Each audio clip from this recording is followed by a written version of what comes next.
ആദ്യം കണ്ടതെന്ന് പറഞ്ഞു കഴിഞ്ഞിട്ടുണ്ടെങ്കിൽ ആളെ പള്ളിയിൽ കുർബാന കഴിഞ്ഞ് വരുമ്പോഴാണ് ആദ്യം കണ്ടത്.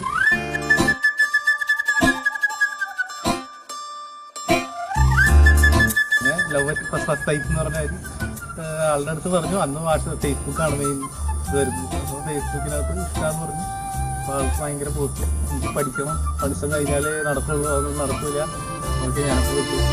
പറയാതെ പള്ളിയിൽ വെച്ചൻ കരളിൽ കേറി ഒളിച്ചവളെ, പതിവായി പല പല വട്ടം മനസ്സിൽ ചൂളമടിച്ചവളെ, പറയാതെ പള്ളിയിൽ വെച്ചൻ കരളിൽ കേറി ഒളിച്ചവളെ.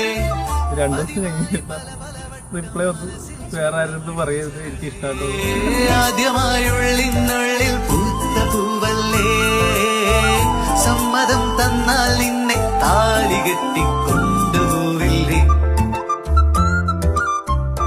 ലിബിന്ന് പറഞ്ഞു കഴിഞ്ഞാല് എൻ്റെ എല്ലാമാണ്.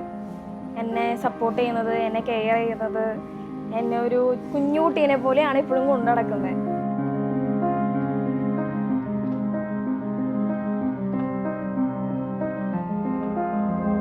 ഞാൻ എത്ര ദേഷ്യപ്പെട്ടാലും എന്നോട് തിരിച്ച് ദേഷ്യപ്പെടില്ല. അതുപോലെ തന്നെ എന്താ പറയുക, ഭയങ്കര സപ്പോർട്ടീവാണ്.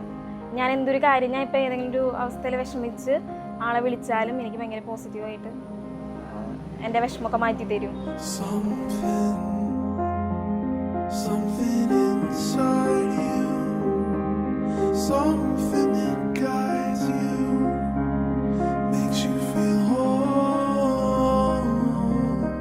ഏറ്റവും പ്രധാനപ്പെട്ട വ്യക്തി എന്ന് പറയുന്നത് ദിവിനാണ്.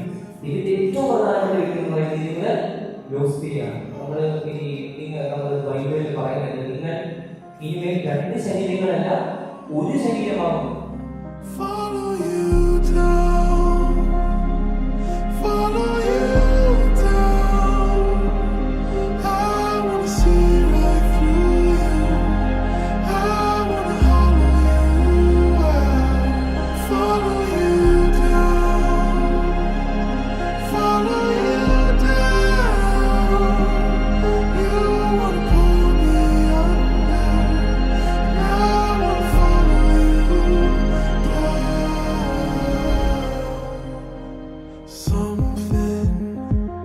ഞങ്ങള് തമ്മിൽ വഴക്കുണ്ടാവാറുണ്ട്, പക്ഷെ ഞങ്ങൾക്കറിയില്ല, ഞങ്ങള് പെട്ടെന്ന് തന്നെ കൂട്ടാവും. പെട്ടെന്ന് തന്നെ അങ്ങനെ വഴക്ക്, വിധി ഒന്ന് ചിരിച്ചു കാണിച്ചാൽ എന്റെ വഴക്കൊക്കെ ഒപ്പം മാറും. Is that same fire inside?